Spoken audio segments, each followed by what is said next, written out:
시청자 여러분 안녕하십니까? 민선 8기 1주년을 맞아서 자치단체장 특집 대담을 마련했습니다. 오늘은 정헌율 익산시장으로부터 민선 8기 1년에 대한 평가와 앞으로 시정 방향에 대해서 얘기를 들어보겠습니다.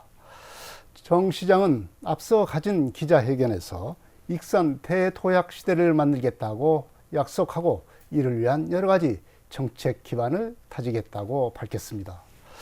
또한 익산을 K식품 산업의 글로벌 기지로 만들고 헬스케어 등 그린 스마트 산업을 본격 육성했다고 밝혔습니다. 또한 시민들 모두가 거의 쓰고 있는 지역 화폐인 다이롬 경제를 더욱더 고도화시키는 방안을 마련하겠다고 밝혔습니다. 스튜디오에 정헌율 시장 나오셨습니다. 정 시장님 안녕하십니까? 예, 안녕하십니까? 네, 지금 집중호우 그리고 예. 장마철을 맞이해서 여러 가지 피해가 나타나고 있는 것 같습니다. 여러 지금 비상 근무를 하고 있는데 나와주셔서 고맙습니다. 먼저 시민들에게 인사 말씀 해주시기 바랍니다. 예, 시민 여러분들 지금 고충이 많으실 걸로 생각이 듭니다. 이번 비로 저희 익산 지역은 한 400mm 정도가 예보가 되어 있는데 어제 저녁에서 지금까지 벌써 200mm 넘는 비가 내렸습니다.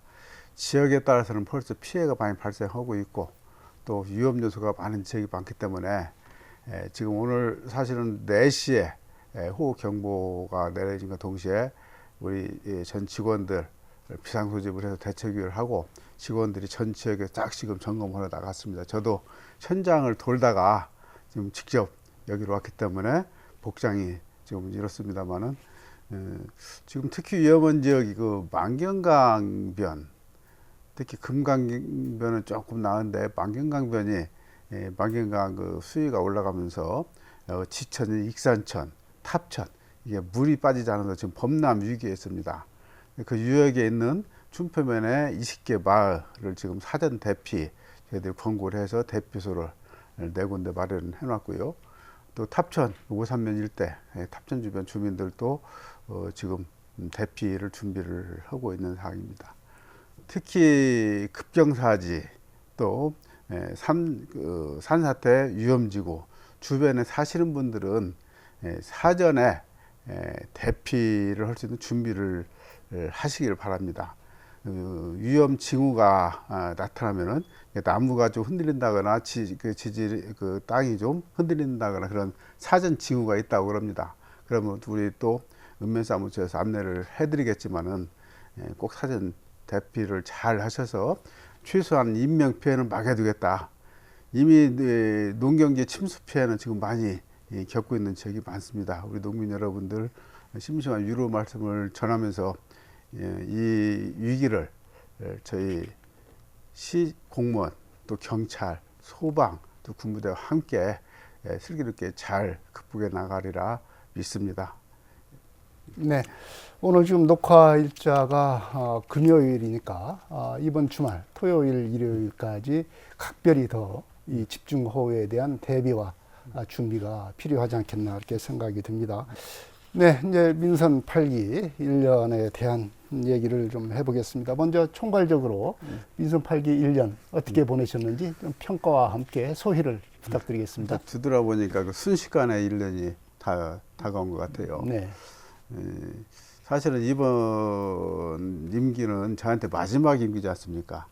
이게 하루하루가 정말 그렇게 소중할 수가 없잖아요. 그래서 하루하루 정말 숨가쁘게 보내왔는데 그동안에 제가 6년 동안 벌려놨던 사업들 하나하나 지금 마무리를 착실히 해나가고 있고 또 그 이외에도 제 임기 중에 마무리는 할 수 없지만은 익산의 장기 미래 발전을 위해서 꼭 필요한 사업들 이런 것들을 좀 하나하나 초석을 이제 놓고 있습니다. 네. 그런 것들이 이제 국가식품 클러스터 2단계 사업도 제 임기 중에 마무리되는 사업은 아니지만은 일단 시작을 해놨고요. 그린바이오 산업, 우리 산업 구조를 지금 개편하고 있는 중인데 네. 그린바이오 산업을 위해서 바이오 혁신 산단을 만든다 할지 바이오 벤처 캠퍼스를 만들고 그리고 또 동물 헬스케어 클러스터를 만들고 이런 것들이 이제 바이오 산업인데 익산시 산업 구조를 고도화시키기 위한 그런 준비도 좀 착실히 해나가고 있습니다. 네. 우선은 가장 익산의 대표적인 브랜드라고 할까요? 방향성이라고 할까요? 이제 식품 산업 아니겠습니까? 이른바 익산을 K식품 산업의 글로벌 전진 기지로 만들겠다라고 하는 비전인데요. 이 국가식품 클러스터 2단계가 이제 사업을 시행하기로 했습니다. 네. 네. 국가 시책으로 지금 하기로 한 것인데 2단계 사업은 이제 언제부터 가시화가 될 것으로 보입니까? 2단계 사업이 저희로서는 굉장히 중요한 것이 1단계 사업은 사실은 기존의 산업단지하고 다를 바 하나도 없었어요. 네. 그냥 제조 중심으로 공장 짓고 제조하고 이런 중심으로 들 수밖에 없었는데 왜 그런 건지 빨리 그 분양을 마무리해야 2단계를 할 수 있기 때문에 저희는 그냥 분양에만 네. 올인하다 보니까 본래 클러스터의 제 모습을 갖추지 못했다. 이제 2단계야말로 클러스터의 제대로 된 모습, 비전을 제시할 수 있는 그런 이제 그 사업이기 때문에 2단계가 중요하다고 생각하고요. 그럼 2단계는 뭘 할 거냐? 클러스터라는 것은 단순히 산업시설 만드는 것이 아니고 거기에 전시, 체험, 관광에서 6차 산업에 가지고 복합 시설이 네. 드는 거거든요. 복합 시설이 돼야 그 제 진정한 클러스터의 진가를 발휘할 수 있는 것인데 1단계만 됐으면 사실 반쪽짜리도 안 되는 사업일 뻔했죠. 너무나 다행스러운 것은 이번에 국가산단 계획에 포함이 됨으로써 그 시기가 엄청 당겨졌습니다. 네. 본래는 29년의 시작도 하기 어려운 그런 일정이었었는데 지금 새로 국가산단에 지정이 되고 현 정부에서는 속도전을 하고 있기 때문에 절차를 많이 간소화하겠다는 계획 아닙니까? 예타도 네. 뭐 3개월로 줄이고 사전 여행 평가도 줄이고 해가지고 26년도에는 착공을 하겠다. 네. 그래서 28년도에 완공을 하겠다. 그러면은 저희가 예상했던 것보다도 한 4, 5년이 땡겨지는 겁니다. 네. 근데 이것이 어떤 의미가 있는 거니?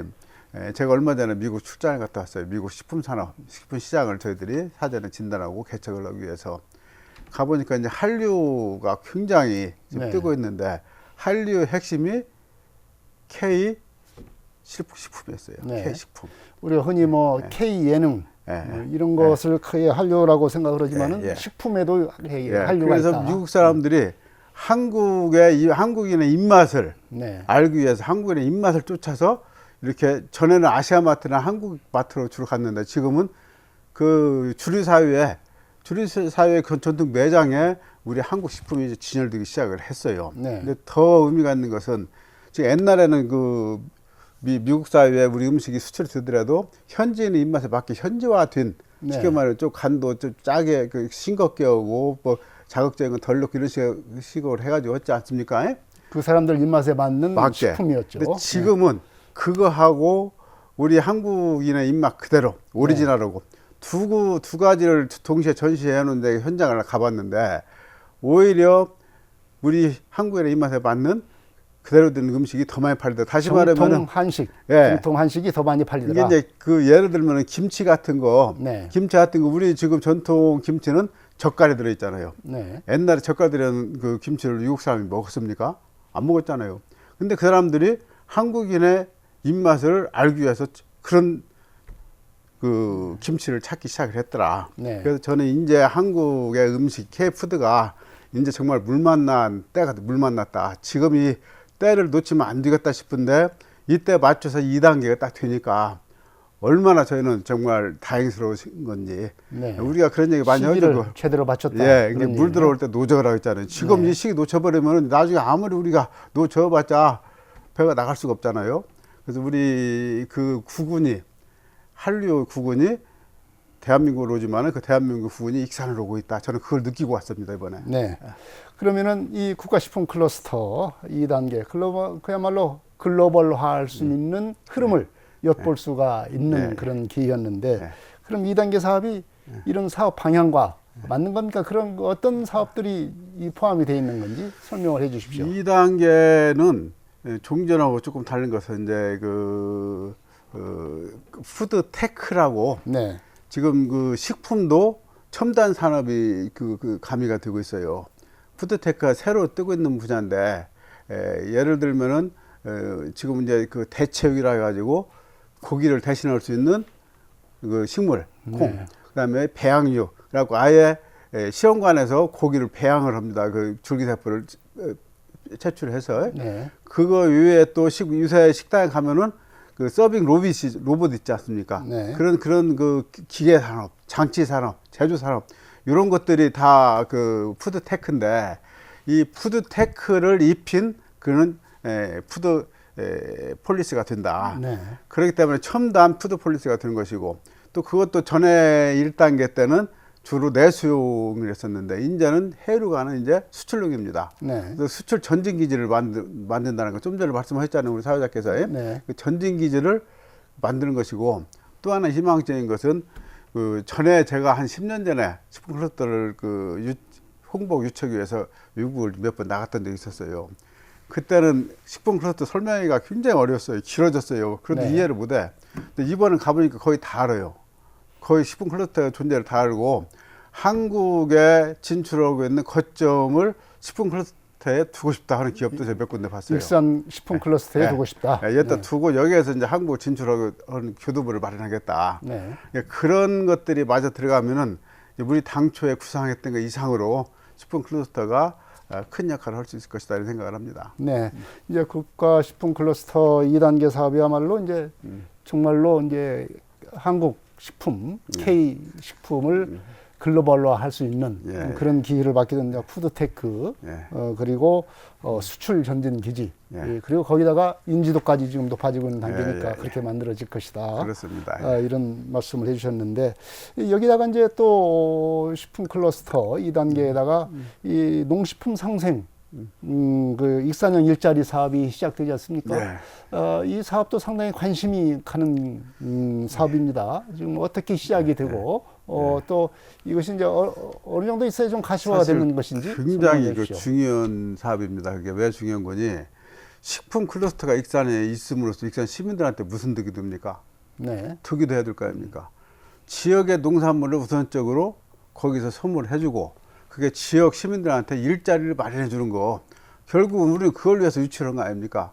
그러니까 이번에 익산 일자리가 아니었더라면은 그러면 오히려 그 사람들 치다거리하고 쓰레기나 치우고 청소하고 이런 일밖에는 우리가 할 수 없었는데 이제 네. 철저하게 거기에 식품 기업들이 쓰는 농산물은 익산 농산물을 우선적으로 쓰도록 시스템을 만들어 놓고 거기에 식품 기업들이 익산 사람들 취업을 시키고 그러면 또 식품 기업한테는 우리 익산의 식품 기업 대기업 할인 있지 않습니까? 네. 거기가 한 4천억 정도를 투자를 합니다. 그리고 거기에 또 물류단지, 물류센터가 엄청 크게 돼 있어요. 거기에 물류센터를 이용해서 판매를 도와주고 그래서 식품 기업도 좋고 우리 또 할인 자체도 그렇게 하면은 국가에서 또 보조 사업이나 보조금이 또 많이 나와요. 네. 지금 몇백억인지 내가 정확히 기억은 안 나는데 최소한 2, 300억 정도는 또 보조금이 또 나옵니다.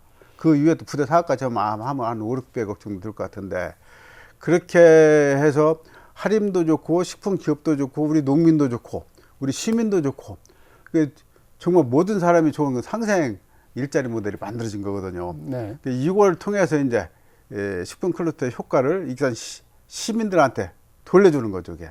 그렇기 때문에 중요하다 이런 말씀을 드리겠습니다. 네. 이제 이런 사업이 이제 국가와 이제 지방자치단체의 협력 사업으로 이제 지정이 돼서 추진이 되고 있는데 이게 그러면은 어느 때나 가시화가 될 것 같습니까? 이 저기 익산 일자리가요. 네. 그 이미 시작이 됐죠. 이미 시작이 이미 됐는데 시작이 됐는데 네. 그것을 지금은 말씀하셨던 이제 준비 단계에 저희들이 네. 계획을 짜고 프로그램을 만들고 해야 되기 때문에 그것도 협약을 하고 또 기본 예를 들어서 뭐 지원 조례랄지 무슨 네. 또 하는 용역이랄지 이런 것들이 지금 진행되고 있는데 그래도 올 하반기부터는 본격적으로 작용이 될 겁니다. 네. 본격적으로 작용이 돼서 첫 번째로 하는 것이 익산의 농산물을 거기에 식품기업들한테 납품하는 그 체제가 시스템이 만들어질 거예요. 네. 거기에는 이제 익산시가 중요한 역할을 하게 됩니다. 무슨 역할인 거니? 본래는 이제 그 농가하고 계약 재배를 해서 식품 원료를 제공받아야 되는데 사실은 그 식품기업들 가장 중요한 것이 적기에 간단 없이 끊임없이 그렇죠. 필요한 공급을 받는 것이 더 중요한 필요한 거거든. 식자재를 예. 납품받는 거. 그런데 이제 민간 그 농가하고 직접 계약을 하면은 시장 가격이 올라버리면 농가들이 이제 그것을 이탈해버리고 납품 안 해버리잖아요. 네. 그러면 얼마나 큰 낭패입니까?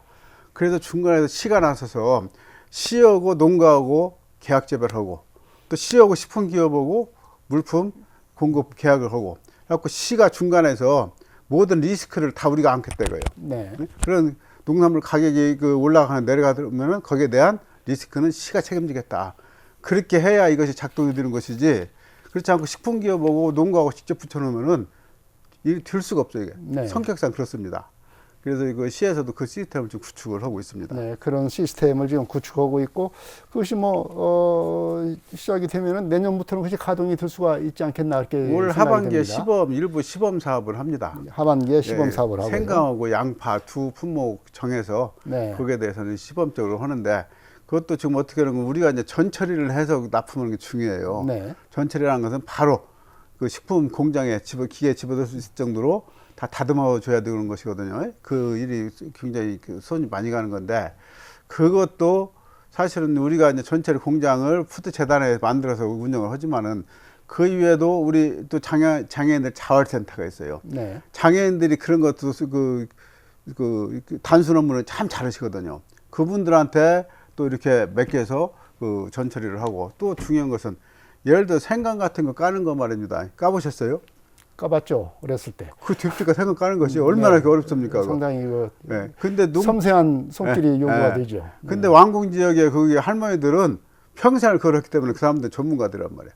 그래서 왕궁 지역에 경로당에다가 그것을 맡겨라. 네. 그러면 그 할머니들 부업도 되고 그리고 또 일도 또 제대로 속도가 있고 하는 식으로 지역 농민들하고 모든 것을 좀 연계시키는 그런 시스템을 구상을 하고 있습니다. 역시 이제 생산과 납품의 어떤 조직화 이걸 빈틈없이 해야 이런 그 상생형 일자리가 제대로 가동이 될 수 있겠다. 그런 거죠. 이렇게 생각이 됩니다. 이런 그 식품 산업 클러스터라고 하는 성장 동력이 있는 것과 함께 또 미래 성장 동력 산업으로서 또 몇 가지가 있습니다. 대표적인 것이 아까 모두에도 시장께서 말씀하신 그린 바이오 산업 이 중에서도 이 동물 헬스케어 클러스터 이 사업이 상당히 그 관심이 가는 사업입니다. 우선은 그 동물의약품 효능 안전성 센터다. 이게 참 일반인들은 이해하기가 상당히 어려운 그런 기관인데 이 기관이 지금 착공을 해서 완공 시기가 좀 되고 있지 않습니까? 이 동물용 의약품 효능 안전성 평가센터 여기에 대한 설명을 좀 해주십시오. 우리 익산에는 식품 클러스터만 있는 것이 아니고 동물 헬스케어 클러스터도 좀 구축이 되고 있어요. 네. 그 못지않게 중요한 사업이거든요. 근데 왜 익산에 이것이 가능하냐? 익산은 전북대 수의대가 있잖아요. 네. 그 수의대 맨파워가 전국에서는 정말 서울대 수의학과에 버금할 만한 그런 맨파워를 가지고 있어요. 전북대 수의대가 상당히 유명하죠. 네, 그러니까요. 그런 맨파워를 가지고 있는데 그것을 활용을 해서 동물 케어 클러스터를 저희들이 만드는 겁니다. 동물의약품 효능 안전성 센터라는 것이 이제 우리가 지금 그 클러스터가 5단계에 걸쳐 진행이 돼요. 지금 1단계, 2단계는 진행이 되고 있고 내년도 사업으로 3단계를 저희들이 신청을 했어요. 1단계가 뭔 거니? 동물의약품 효능 안전성 센터. 네. 그 동물의약품을 신약을 제조를 하려면은 여기에 와서 인증을 받아야 돼요. 안전성도 인증을 받아야 되고 효능도 인정을 받아야 되고 그래야 신약으로서의 시판을 할 수 있게 됩니다. 동물용 신약에 대해서요. 네, 동물용 신약. 네. 그러면은 그 인증 받으려면 어떻게 됩니까? 그 제약 기사들이 익산으로 와야죠 이제. 와야겠죠. 네. 그렇죠. 그 수시로 막 왔다 갔다 하면서 그 테스트도 하고 실험도 하고 해야 될 텐데. 그래서 이제 그 효과. 그래서 그것이 지금 현재 목화 건축 중인데 금년 11월이면 완공이 돼요. 네. 그리고 또 2단계는 이제 작년에 저희들이 국가 사업으로 따온 건데 동물의약품 시제품 제조 지원 시설, 시제품 지원 시설. 그래서 이제 그 의약품 효능 이렇게 그 인정 받았다 해서 바로 이제 약을 만들 수가 없잖아요. 그 시제품을 어디서 만들어서 이제 성과를 받을 거 아닙니까? 그 시제품을 기업들한테 직접 다 책임을 지라고 하면은 중소기업들이 다 감당하기 어렵잖아요. 그러니까 여기에서 이제 시제품을 직접 의류를 받아가지고 생산해서 그 공급을 해주면 거기에서 이제 시제품을 판매를 하고 테스트를 해서 이제 그 양산 체제를 구축하는 그런 시스템인데 그것도 필수적인 거거든요. 네. 그게 이제 2단계. 그것이 2단계고. 예, 예, 네. 예. 네. 그다음에 이제 임상시험센터라고 해가지고 그 임상시험을 뭐 사람들 제약도 마찬가지지만은 1상, 2상, 3상까지 통과를 해야 이제 시판하잖아요. 네. 동물도 마찬가지거든요. 그 임상시험센터를 이번에 내년도 사업으로 저희들이 지금 신청을 해놨고, 그렇게 해가지고 이제 마지막 5단계 뭐냐, 동물의약품 벤처센터. 네. 그래서 동물의약품 이제 그 업체들, 중소기업들이 거기에서 창업을 할 수 있도록 벤처센터를 저희들이 이제 건물을 하나 져주려고 그래요. 그렇게 하면 동물의약품 회사들은 거의 익산을 다 몰려오게 된다. 물론 이제 이미 그 대기업들이 몇 군데 있어요. 거기에는 이제 자리 잡은 데서 하시겠지만은 새로 창업을 하는 그런 회사들은 익산에 와서 창업을 해라. 네. 그런 컨셉이죠. 이제 그런 그 동물 헬스케어 클러스터의 시동은 말하자면 이 효능 안전성 센터. 그것이 핵심입니다. 네, 이게 그것이 핵심이에요. 됨으로 해서 네. 그야말로 이 동물용 의약품에 대한 아이디어나 네. 아주 그런 신약에 대한 어떤 아이디어나 어떤 그 기술을 가지고 있는 사람들은 익산에 와서 오면은 그런 평가도 받을 수 있고, 그렇습니다. 그다음에 예. 시제품도 생산할 수 있고, 예. 그러면 인상시험까지 임상시험도 다 할 수 해주고. 있고, 그러니까 새로 사업을 시작하거나 중소기업들은 상당히 도움을 받을 예, 거다. 창업하기가 아주 좋은 조건에 드는 거죠. 네, 그러려고 한다면은 일정한 뭐 산업단지랄지, 예. 뭐 이런 것들이 좀 있어야 되지 않겠습니까? 그래서 지금 현대 지역이 그 인소공동 전염병 연구소 부지가 임상동에 있지 않습니까? 네. 그 일대가 지금 전북대 부지로 돼 있어요.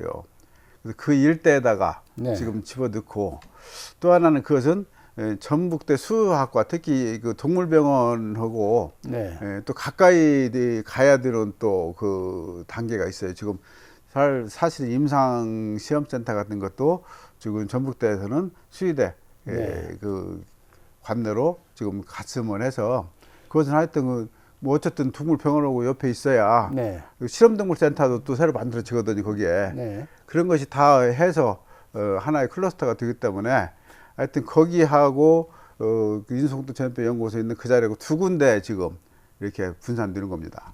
네.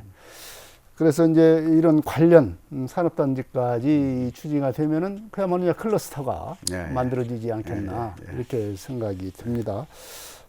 시장님 얘기 들으면 상당히 그 희망이 넘치고 좀 사업하는 사람들 이런 관심을 가질 수밖에 없지 않나 이렇게 생각이 듭니다. 그 동물의약품이 그린바이오의 한 축이에요. 네. 그린바이오가 이제 중요한 것은 식품이지만 식품 또 동물의약품, 이것이 그린바이오인데, 그린바이오의 센터가 익산에 오는 겁니다, 이게. 네. 예. 또 하나의 그 익산의 성장 동력 산업이라고 할 수 있는 것이 홀로그램입니다. 예, 예. 몇 년 전부터 추진을 하고 있지만 조금 처음 단계라서 좀 속도가 좀 덜 나는 것 같은데 현재 추진 상황은 어떻습니까? 홀로그램이 이제 신산업이기 때문에 산업 생태계가 구성이 되어 있지 않아서 네. 그 업체들이 지금 애로를 많이 겪고 있죠. 쉽게 말해서 선구자로서의 지금 네. 사명감을 가지고 하시는 거예요, 그분들이. 전국에 한 100개 업체 정도 있는데 네. 그 중에 이제 30개 업체가 익산으로 지금 현재 집적되어 있습니다. 저희는 그 5년 전에 국가 사업을 저희들이 공모 선정이 돼서 그 국가 예타 사업 통과가 됐죠. 그래가지고 네.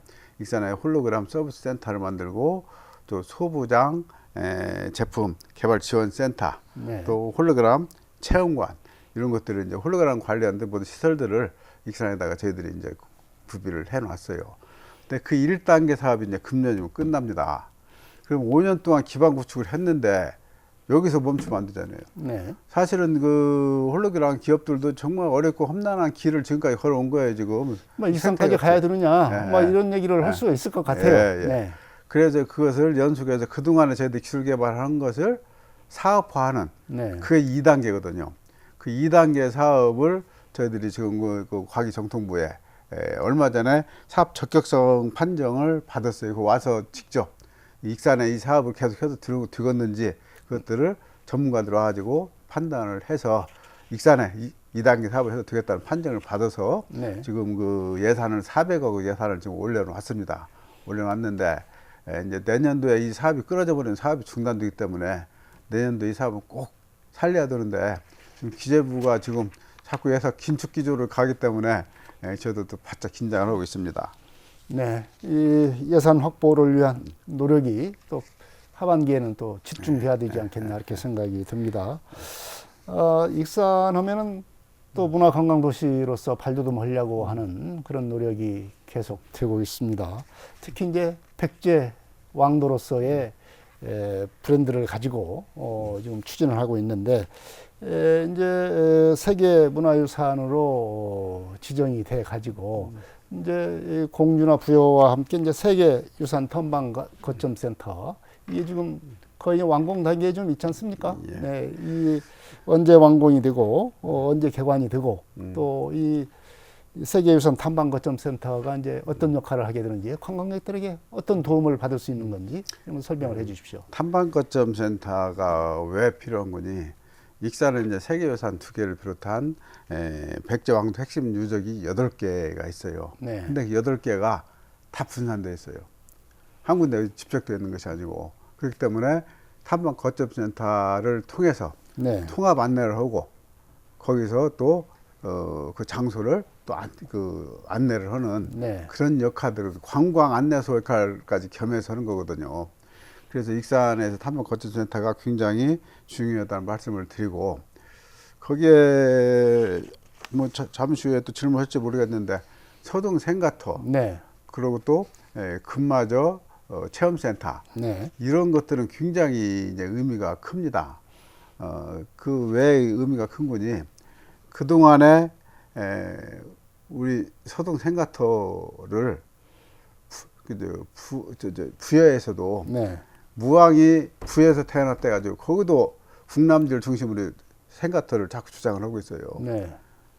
그러니까 이제 문화재청 국가 입장에서는 그러면 어디 손을 들여야 줍니까 이게? 두 군데에서 그럼 다 태어났다고 그럴 수가 있어요? 네. 그래가지고 고민고민 하다가 결국은 우리 익산에 손을 들어준 것이 서동 생가터 유적 정비 사업입니다. 네. 공식적으로 네. 인정을 받았군요. 인정을 한 거죠 이게. 네. 네.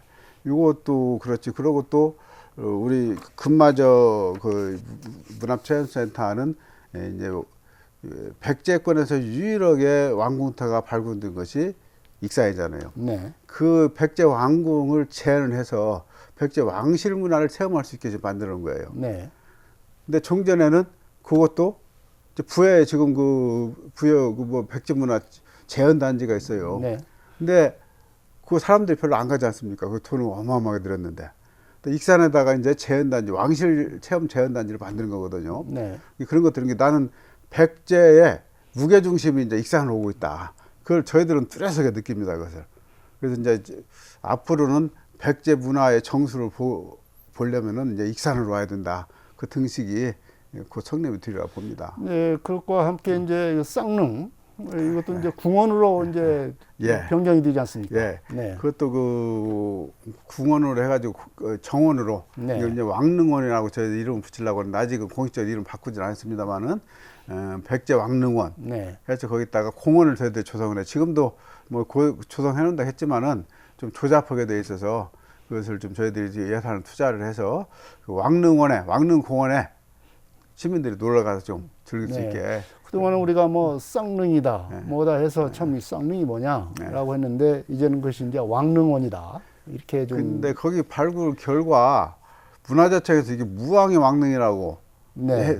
거의 단정해 버렸어요. 사실 문화재청에서. 네. 그것이 또 익산에서는 굉장히 이제 중요한 의미가 있습니다. 그 익산 왕도의 그것이 어떻게 보면 핵심이 되는 거예요. 네. 그 왕릉이 수도 아닌 곳에 있었던 적이 없어요. 그 어느 동서고금을 막론하고. 그렇죠. 네. 그러면 그 왕릉이 있었다는 소리는 여기 수도가 있었다는 얘기 아닙니까? 그래서 천도를 뒷받침할 수 있는 강력한 증거수단이 바로 쌍릉, 쉽게 네. 말하는 무왕릉입니다. 무왕릉.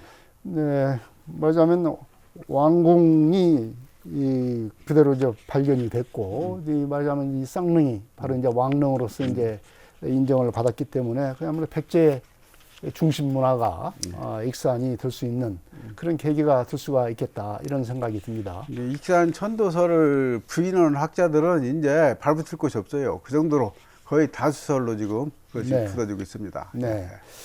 그러니까 익산 하면은 교통도시 아닙니까? 네, 예. 네. 그래서 뭐 그동안 쭉 진행되어 왔지만 최근 한 2년 전부터 이제 속도를 내기 시작한 것이 익산여폭 각개발 사업입니다. 복합 환승센터를 만들고 뭐 환승 지원 시설 이런 것도 갖추겠다라고 해서 상당히 크게 지금 복합 개발 사업을 시동을 걸었는데 이게 지금 사업이 어떻게 계속 진행이 될 수가 있습니까? 어떻습니까? 익산은 철도를 빼놓고는 익산을 놓을 수가 없죠. 그 정도로 네. 익산의 중요한 게 철도고 철도를 통해서 우리가 산업을 키워나가야 된다. 그래서 우리 모든 시민들이 이렇게 알고 계세요. 그걸 하기 위해서 지금 현재 추진하고 있는 것이 익산역이 지금 사통팔달 아닙니까? 네. 장항선까지 전라도 호남선 장항선 그때 또 앞으로 또 김천선 현경면 김천선까지 이렇게 모든 기차들이 교차하는 역이기 때문에 여기다가 광역 복합 환승센터를 만들어야 되겠다. 네. 그리고 또 거기서 그치지 않고 지금 차량 기지가 이제 옮길 수밖에 없는 운명이라고 지금 이 자리에서 언젠가 제가 말씀드렸어요. 그렇습니다. 네. 그런 차량 기지가 옮기면은 그 자리에다가 익산역 복합 개발을 해야 되겠다. 그렇게 해서 저희들이 앞에 것을 1단계, 이것을 2단계 가지고 1, 2단계를 같이 추진하는 걸로 이렇게 진행을 해서 작년 3월 달에 전문 기업체와 이제 저희들이 업무 협약까지 하고 그다음에 금년 9월 달에 작년 9월인가요? 작년 9월 달에 민간 사업자 기본 구상 공모까지 다 했어요. 네. 공모까지 제안까지 다 받았는데 지금 그 민간 사업자가 조금 난색을 표명하는 것이 지금 경기 상황이 안 좋지 않습니까? 특히 자재값 오르고 그다음에 그 이자율 오르고 네. 그러면서 경기 상황이 안 좋아서 좀 시기 조절하자 그런 얘기를 해요. 그래서 저희들이 그거 뭐 민자 유치하지 않고 우리 마음대로 끌고 갈 수가 없어서 거기에 지금 그러면 수익성을 맞춰줄 수 있는 것이 뭐냐. 그래서 하고 있는 것이 현재 지금 그 이번에 지난달에 응모한 도시재생 혁신센터, 네. 혁신지구, 네. 혁신지구를 저희들이 공모를 신청을 했어요. 그거 하면은 또 250억을 추가로 더 지원을 받을 수 있고, 그다음에 환승센터 그 2,500억까지 투자를 하면은 10%또 보조를 받을 수 있고, 네. 그렇게 보조를 자꾸 많이 받아놔야 수익성이 보완이 되지 않습니까? 근데 더 중요한 것은 지금 대광법이라고 아시죠? 네, 그렇죠. 대도시 광역 네.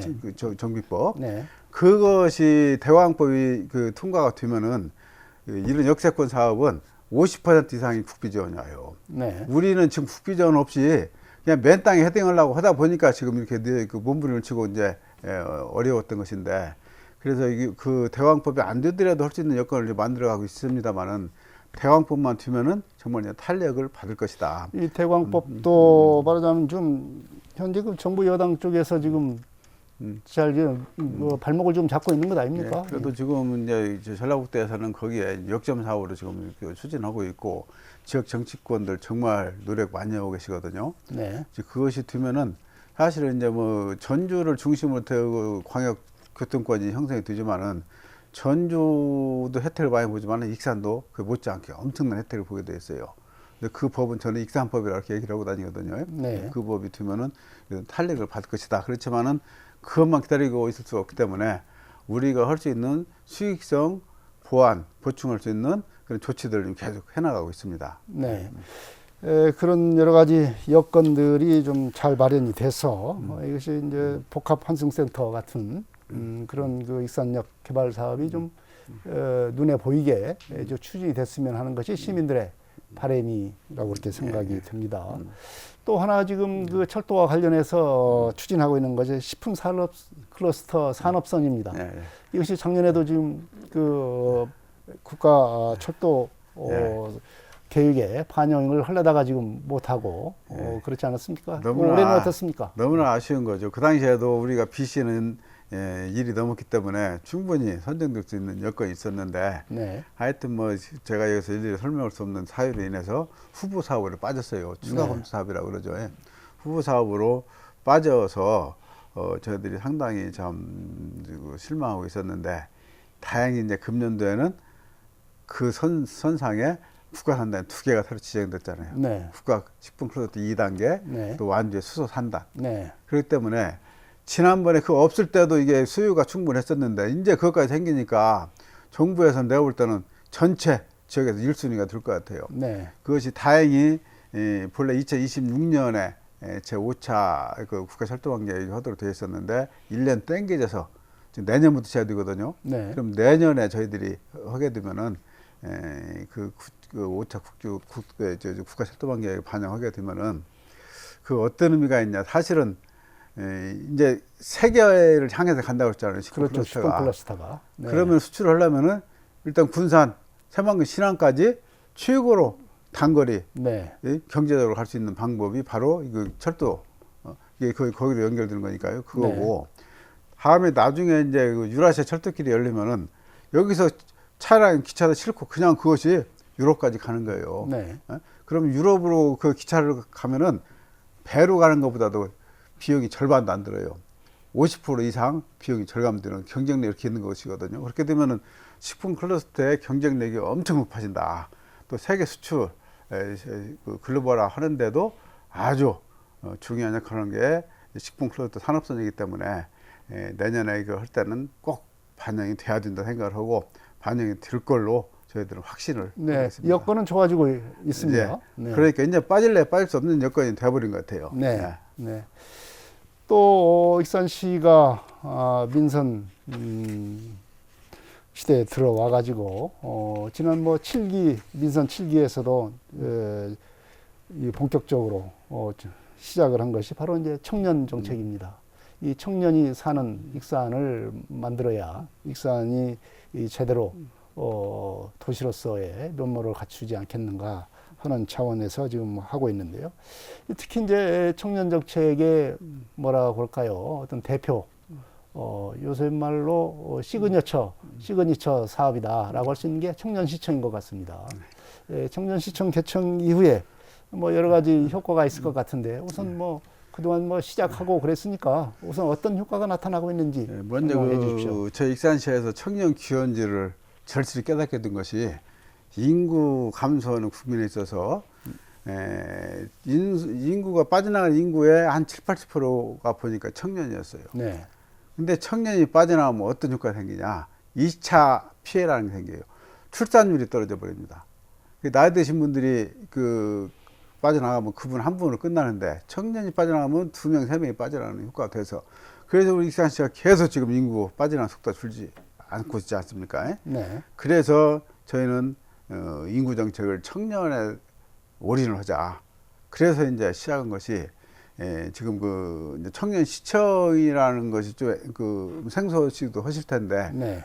청년들 천국을 만들어 주겠다는 거예요. 제가 중앙동 일대를 지금 청년 특구를 저희들이 지정하려고 그러거든요.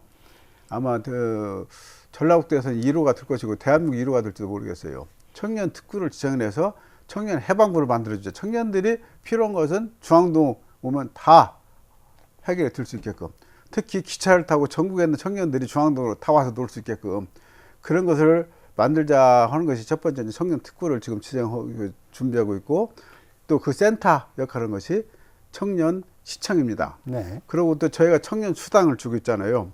청년 수당이 아마 우리나라에서 가장 많은 인원, 많은 금액을 저희들이 주고 있는 거예요. 지금 대규모로 청년 수당을 주고 있는 거예요. 청년 수당을 받는 사람들은 거의 유지로 빠져나가는 사례가 없어요. 저희가 보니까 과거 3년 동안 계산해 보니까 35명밖에 안 빠져나갔더라고. 네. 우리가 지금 주고 있는 사람은 1,700명인데, 그러니까 그 효과가 굉장히 크다는 것이죠. 그래서 청년 수당까지 이렇게 해서 그 이외에도 이제 그 청년들의 여기에 그 오락시설, 놀거리까지 모든 것이 청년 취업은 기본이고요. 특히 우리가 얼마 전에 여기다가 지금 그 IT밸리 판교 2.0을 지금 만든다고 말씀드렸잖아요. 네. 그 판교에 있는 다산 네트워크가 여기다 지금 지점을 만들었어요. 청년 거리에다가. 네. 청년시청 옆에다가. 그래서 거기에 익산의 청년들 지금 벌써 지난번에 선발했는데 한 100명 넘게 응모를 해서 지금 그 선별 작업을 하고 있어요. 네. 그런 식으로 해서 판교 IT밸리하고 또 연결시켜가지고 여기에서 경험을 쌓은 사람들을 판교로 또 직접 취업을 시키는 거, 보내는 그런 거. 그다음에 아까 홀로그램 이런 거 다 중앙동에 다 있잖아요. 그게 청년들 일자리거든요, 그것이.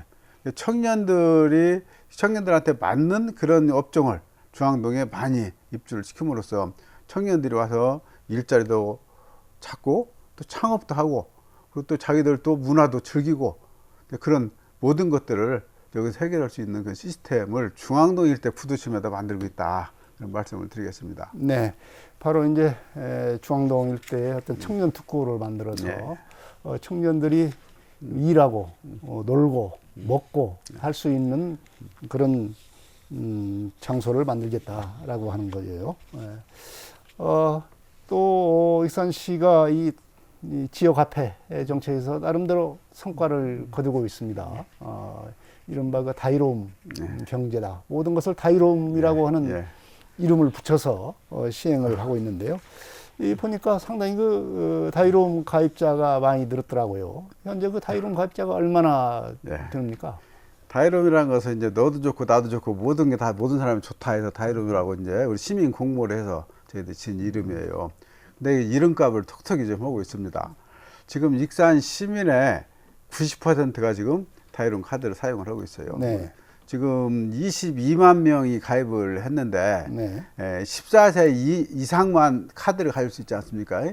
그걸 계산하면은 익산 시민들은 모두 다 하나씩 가지고 있다. 네. 그 정도로 이제 사랑받는 상품이 됐고 14세 이상 시민은 뭐 1인 1 다이로움 카드가 된 것이 아닌가 이렇게 생각이 듭니다. 근데 이제 그렇게 이제 되는 과정에서는 무엇보다도 그 혜택이 전국적으로 가장 높은 20%를 저희들이 네. 혜택을 줬거든요. 그리고 거기에다 플러스 이제 애양심이 플러스가 된 거예요. 그 저희들이 그 전문적으로 조사를 해보니까 내가 이거 들어온 그 다이론 카드를 쓰는 것은 꼭 경제적인 혜택이 있어서도 쓰지만은 우리 지역을 위해서 내가 쓰겠다. 네. 이렇게 응답하시는 분들이 이렇게 많더라고요. 애양심이 결합이 되니까 폭발적으로 이렇게 이제 그 확산이 되고 있는 건데, 근데 문제는 뭔구님, 중앙정부에서 자꾸 태클을 걸어요. 네. 익산이 이렇게 하니까 다른 지역도 자꾸 익산 따라서 하려고 한다. 그래서 익산도 다른 지역과 마찬가지로 10%로 줄여라. 계속 그렇게 압박을 하고 있고, 또 금액도 우리는 1인당 한 달에 100만 원씩 하지 않습니까? 네. 금액도 줄여라. 그 다음에 이거 쓸 수 있는 용도도 줄여라. 그래가지고 지금 행안부하고 지금 엄청 저희들이 지금 어떻게 보면 투쟁을 이제 하고 있는 중인데, 그래도 저희는 20%를 계속 사수를 하고 있습니다. 다만 금액을 100만 원에서 70만 원으로 그것은 저희들이 양보를 했고, 그리고 20% 주는 것은 내년에도 저희들이 계속 하려고 그래요. 근데 이제 그것을 지금 하는 식으로 하면은 또 행안부가 또 페널티를 준다 그러니까 방식을 조금 바꿔서 네. 어쨌든 20% 우리 시민들한테 혜택이 가면 되니까요. 이렇게 방식을 좀 바꿔가지고 내년도도 20%는 계속 된다. 중앙 정부가 그렇게 자꾸 태클을 걸게 되면 말하자면 20%의 그 인센티브를 이렇게 우위에서 한다고 그러면은 또 편법이라고 해서 막 감사의 대상이 되고 왜 그런 거지? 중앙 그럴 수 있지 않습니까? 행안부 지침에 보면은 그 다이롬 그 예산만 가지고 20% 주는 건 안 되고, 네. 우리가 각종 정책 다이롬 택시가 있죠. 네. 다이롬 뭐가 있죠. 그 다이롬 또 우리들이 예를 들어서 우리 지역 서점 이용하면은 북 있죠. 또 그다음에 네. 청년몰 이용하면 돈을 주는 거, 다이롬 주는 거 있지 않습니까? 그것을 그 사업의 예산으로 줘라. 그러면 이것은 괜찮다. 이렇게 얘기를 하길래 네. 그래 좀 번거롭지만 그렇게 하겠다. 네. 그래가지고 이제 그 정책 사업을 막 발굴하고 있는 거예요. 정책 사업 발굴을 해서 그 합하면은 20%가 되게. 네. 지금 그래서 우리가 다이롬 브랜드를 가진 정책들이 지금 계속 많이 나오고 있는 겁니다. 네. 그렇게 되면은 오히려 그 다이로움 경제 사슬 네. 경제 체제가 잘 만들어지는 거 아닙니까? 우리로서는 이 위기를 기회로 저희들이 이제 활용을 하는 거죠. 네. 하는 건데 모르겠어요. 이제 행안부가 언제까지 이것을 통제를 할지는 모르겠는데. 뭐 예산까지 줄여버리지 않습니까? 예산 줄이는 것이 문제가 아니고 우리 예산으로 하더라도 이걸 쓰면은 네. 교부세 페널티를 주겠다는 거예요. 네. 예? 우리 예산을 쓰다 니들 돈 나무 들어가니까 이거 하는 거 아니냐 이제 이런 논리거든요. 이런 논리인데 어쨌든 그걸 이제 저희들이 슬기롭게 비껴 나가야죠. 네. 네. 여러 가지 지금까지 익산의 미래 성장 산업 그리고 핵심 산업들 그리고 다이롬 화폐에 대한 얘기까지 나눠봤습니다. 마지막으로 시민들에게 당부하고 다짐하고 싶은 말씀 해주십시오. 그 제가 선거 과정에서 또 8기 임기 시작되기 전에 시민들한테 약속했던 약속 제대로 잘 지켜내는 거, 이것은 뭐 정치인의 기본이라고 생각합니다. 시민들한테 약속했던 것은 반드시 지켰다는 말씀을 드리고, 오늘은 우중이니까 걱정되는 것은 좀 후후 대비를 좀 잘 해주셔라. 우리 익산시도 모든 업무를 중단하는 공무원들이 전부 다 거기에 매달려 있거든요. 시민 여러분들도 예를 들어 집 앞에 하수구라도 좀 그 막힌 낙엽도 좀 주워내고 뭐 이렇게 청소도 좀 하시고, 농사 짓는 분들은 지금 뭐 이미 다 눈에 나가 계세요. 눈에 나가서 수초도 제거를 하시고 물코도 좀 트시고, 물코 트는 건 조심하라고 그랬습니다. 지금 한순간에 불이 불어나니까 하여튼 그 안전을 주의해가면서 우리 시민들 각자가 자기 역할을 좀 해서 이번 내일까지, 이제 모레 아침까지인데 정확히 말씀드리면은 계속될 호우 피해에 현명하게 같이 대처해 나갔으면 좋겠다 하는 말씀을 다시 한번 강조드립니다. 네, 민선 8기 1년 지금까지는 정헌율 익산호가 순항하고 있는 것 같습니다. K식품 글로벌 기지화, 그리고 동물 헬스 케어 클러스터 등 그린 바이오 산업의 키트를 타주고자 하는 정 시장의 의지가 아주 강력한 것을 우리가 느낄 수 있을 것 같습니다.